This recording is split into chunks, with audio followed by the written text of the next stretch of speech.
Greetings, it's Rob Chappers here from the Cliff in Brighton, reporting to you about some very exciting technologies I have been using for quite a number of months actually now. Back in January, at the NAMM show in California, I had the good fortune to come across a company called Evertune, and myself and my friend Rabia Masad from Dorje checked out the Evertune bridge. And I'll be honest, at first I was definitely skeptical, because the thing is, there's nothing really wrong, in my opinion, with a standard good guitar bridge, maybe a hardtail or a Floyd. It's kind of been done. You know, Jimi Hendrix didn't sound bad on a Strat bridge, Jimmy Page didn't sound bad on a Les Paul bridge.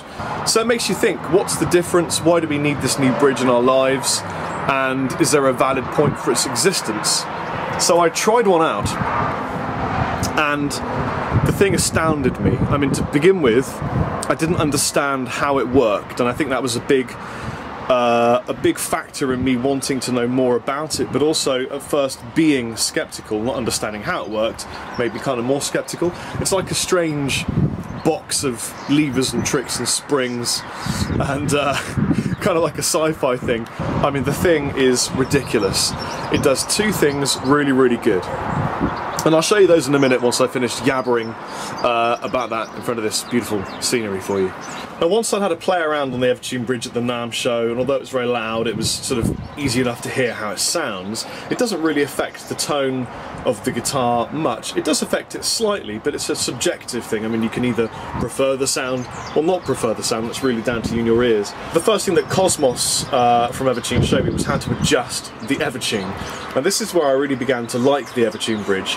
It's actually very simple to work. Although it looks from the outside maybe convoluted, confusing, it's this mysterious box attached to your guitar, the strings go into it and things happen. It's a very simplistic machine. It has 3 holes, and these 3 holes do 3 very simple things. They adjust either the height of the string, the tuning of the string, or the intonation of the string, just like a regular bridge if you think about it. And then the other end, of course, you've got your tuners slackening off the string or bringing the string to the biting point where the string will either be able to be bent or not be able to be bent. So what the Evertune does is it gives you something that no other bridge can, and that is the ability for the strings not to be bent. And you're wondering, why would you want a string never to be bent? Chappers, that's a crazy thing. And you're right, it kind of is a crazy thing. And the answer is for recording rhythm guitar. If you want to have super heavy-handed smacking out some chords with really thick strings or even really thin strings for a funk track or for a metal track or something that really wants solid heavy-handed rhythm playing, and you don't want the strings to boom out of tune when you hit them, Evertune bridge steps in. And you can set this sensitivity of the biting point to be really rolled off at the headstock so that you can hammer the strings and it will not move pitch. Or you can bring it right to the biting point and it's a regular guitar that bends just like any other guitar, but never goes out of tune. That's a good thing. Evertune are clever. So enough of my yabbering, let me show you how it sounds, because I've actually fitted one to one of my own guitars, so check it out. Hello viewers, welcome to Thomann here at Casa Chapper. So this is the before shot. This is an ML1 in natural before an Evertune was fitted back in January. You'll see a difference in the woods because of the wood variation, tree wood on this particular guitar. So yeah, here it is, and it sounds like this.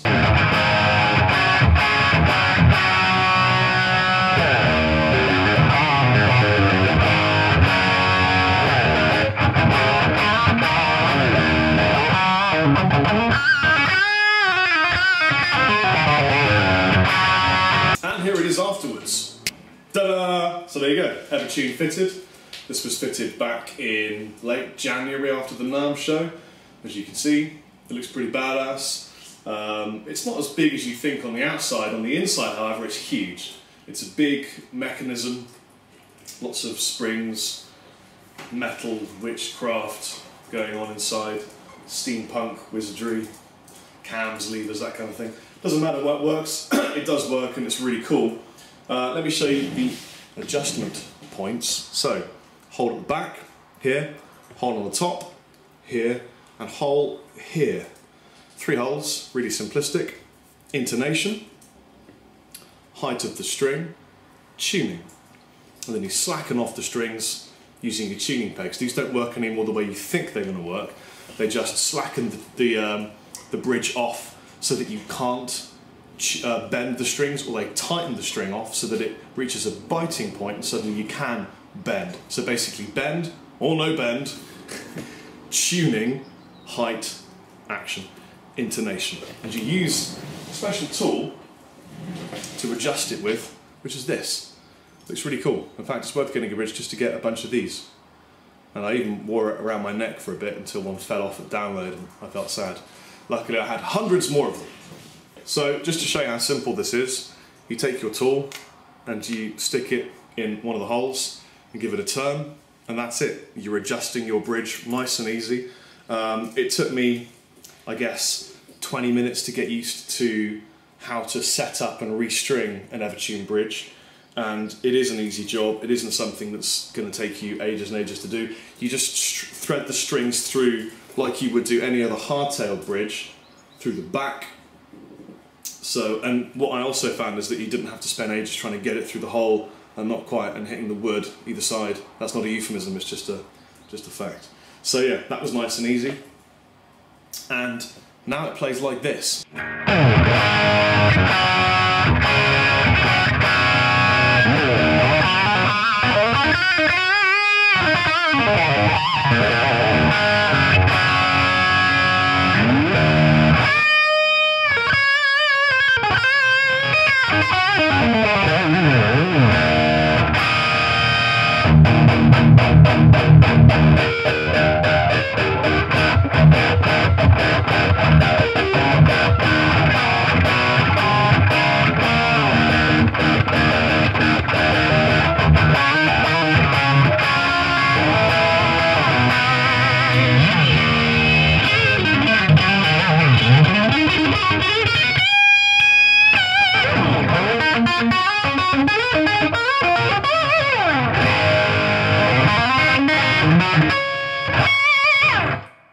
So as you can tell, there's no real difference in the tone. I think it's a little bit brighter. There's a difference in feel. The way I've got this set at the moment means that the bite is almost immediate. So the second I start bending a string, that was a nice note, it bends, just like any other guitar. But I could, if I wanted to, slacken off the tuning. So I've detuned it, I don't know, a tone and a half, and now it doesn't bend until I reach the point. Now it bends. It feels weird, and you only do that for rhythm playing, if you're recording, or just rhythm playing on live if you want to keep the strings always in tune, and you can hammer them hard for heavy, aggressive styles of playing. So I've tuned my, you wouldn't really want to say tuned up because I'm not tuning anything here, I'm just bringing the string to a point. I turn it until it bites and starts to tune up, and then I just slacken it off until it's perfectly in tune. Watch this.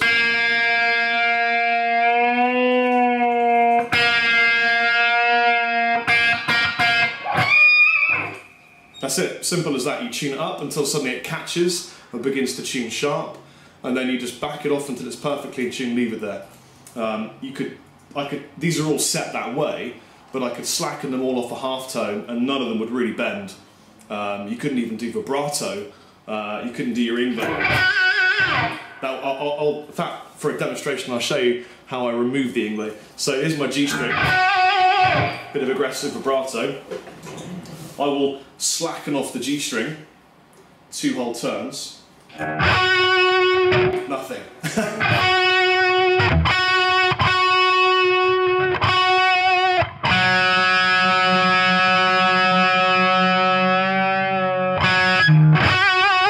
Now it's back.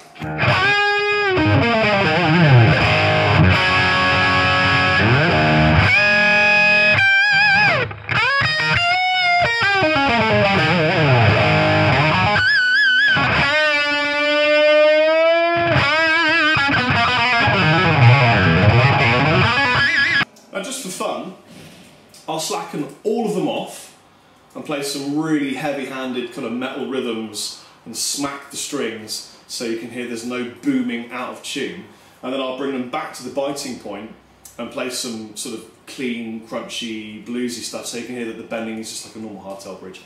And like I said, there's a tiny change in feel because there is a very mildly perceivable chewiness to the string when you hit it, because it's just giving that tiny part until it hits the biting point. It's akin to playing on a floating Floyd Rose where it gives a little bit, that kind of feel. And I'm completely used to it, and you know, this is just another bridge that I have in my arsenal. I've got the Floyd Rose bridge, I've got a hardtail bridge, I've got an Evertune bridge. It's one of those. It's a new thing to use, has its own place in music, and it does a good job. So I'll slacken all the strings off, check out how it works. I'll be back. So all the strings are slackened now, which means that if I bend them, nothing really happens until I reach the point.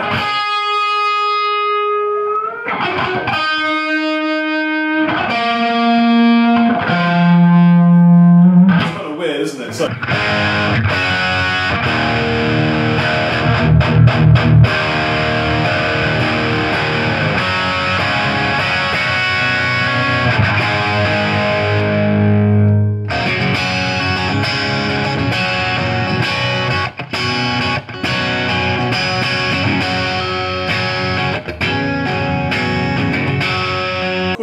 play lead, you just can't bend.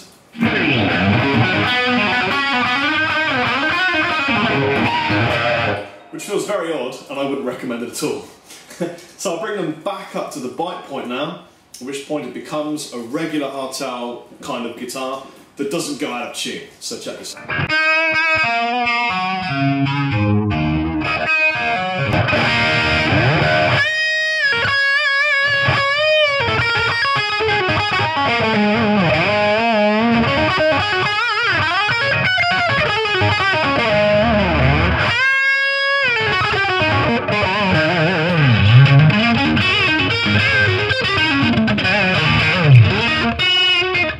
Now the cool thing about this, as a bonus, is that if you break a string, nothing happens to the tuning of the other strings. So if you break a lot of strings, the Evertune is an option for you. Dan, could you break one of my strings, please?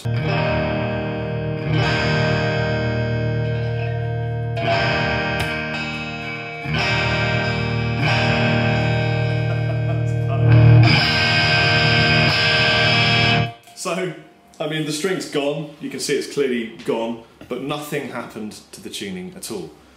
Which is a bonus, it's a useful thing. It's an interesting experience.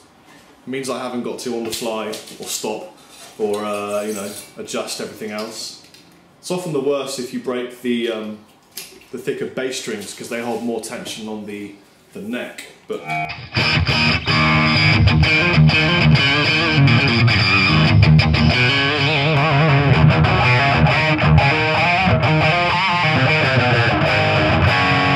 Dan, why don't you break the other 3 treble strings I've got here?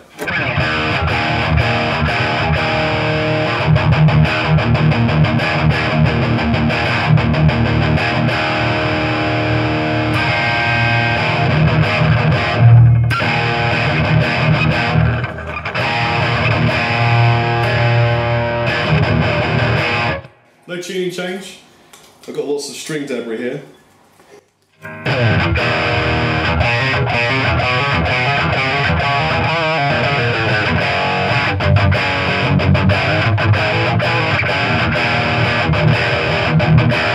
And I've invented the 2-string Chapman guitar. But I think this is a silly demonstration, but it shows you that each string is kind of held in a world of its own, in a kind of tonal suspended animation. Which is a nice thing. And it means, of course, you could set some of the strings to be slackened off and non-responsive to bending. So maybe if you want to hammer out some heavy rhythm playing, but you do a lot of bendy lead, you could slacken off the bass strings so that they were non-responsive, but keep the treble strings on the bite in the zone so that you could do bluesy bending. And that's a nice kind of mix of style. It gives you options, and options are always a good thing. Anyway, I've been Rob Chapman. Dan broke my strings. This is Thomann, wrote the Cliff. Evertune made bridges. They're really, really, really good. And if you want to try one in the UK, Andertons.co.uk fit them. Go to Evertune's website, which you'll find here, for absolutely tons and tons of information, some really good videos actually. I think they're one of the first companies I've seen in a long time making genuinely really good videos about how their gear works. So check that out. Thank you for watching the video. Please subscribe, like and comment, and I'll see you guys soon. Chappers out.